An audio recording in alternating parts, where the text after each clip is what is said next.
Preview.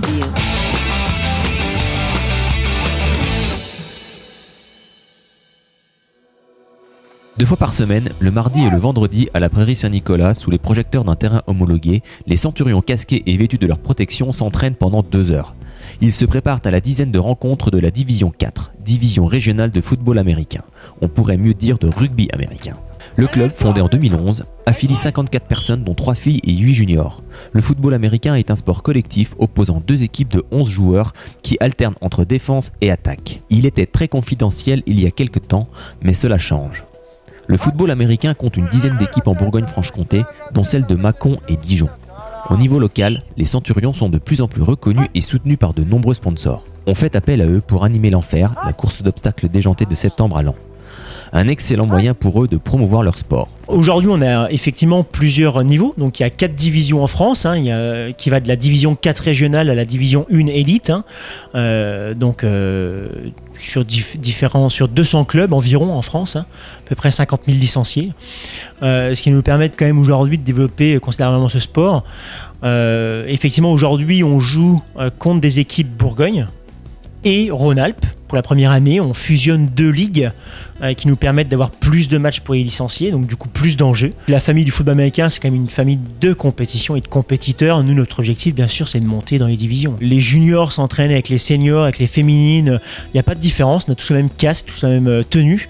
On représente toutes les mêmes couleurs. Un entraînement sur 2 heures se déroule bien souvent par du renforcement musculaire et cardio. Ensuite, les techniques de jeu, les différents jeux à évoluer et différentes positions, puisque le football américain est un sport extrêmement riche en termes de positionnement, en termes de poste. Donc du coup, il y a des grands entraînements pour rien que la connaissance du jeu qui est important. Quasiment aucun entraînement se ressemble, parce qu'il y a tellement de combinaisons à apprendre, tellement de jeux, tellement de positionnements, que chaque entraînement, on travaille un poste bien spécifique. Les tableaux noirs, donc ça existe aussi au sein du football américain, c'est nécessaire. Parce que c'est grâce à la vidéo aussi que des fois on peut voir nos erreurs et voir nos positionnements, voir les points améliorés, puis voir aussi ce que fait l'autre équipe.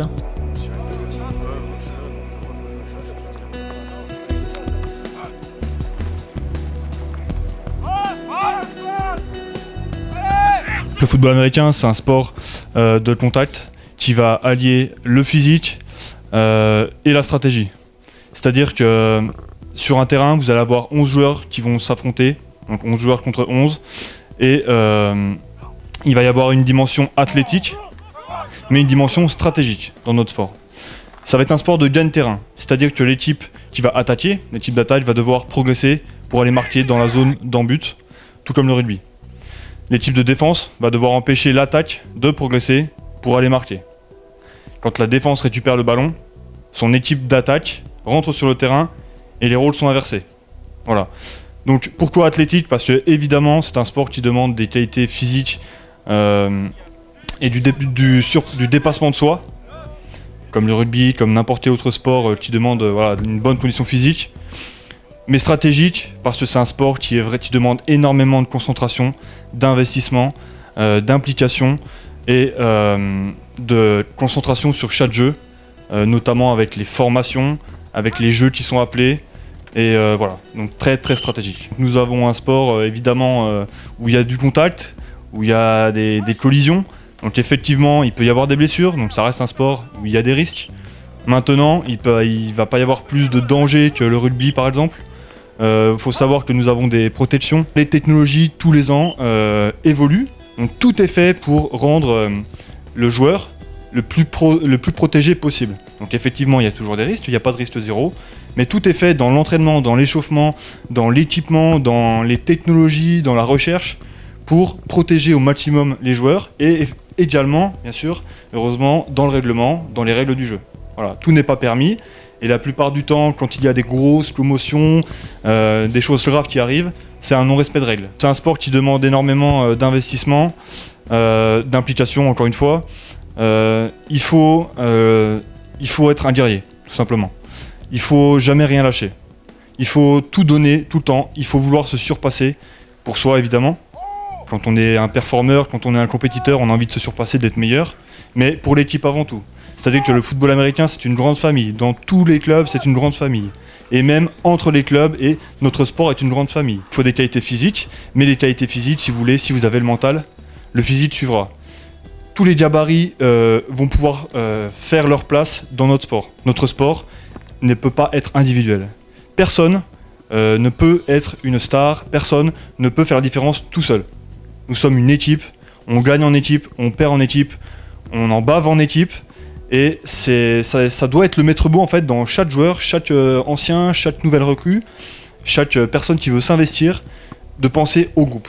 Penser au groupe, penser à l'image que nous représentons, c'est-à-dire en représentant un club, une équipe, notre ville. Donc c'est toujours une dimension collective, et sur le terrain, et en dehors. J'ai fait 9 ans de foot, donc de football normal. J'ai découvert le football américain, et la fibre a pris. Et maintenant, ça fera 8 ans cette année que j'en fais. J'ai tout de suite accroché, j'ai tout de suite aimé cette dimension d'équipe, avant tout. C'est ce que je recherchais, je pense, au fond. Et cette dimension famille, je vous dis, on est vraiment une famille. Sur le terrain et en dehors, on va tous se battre pour les autres.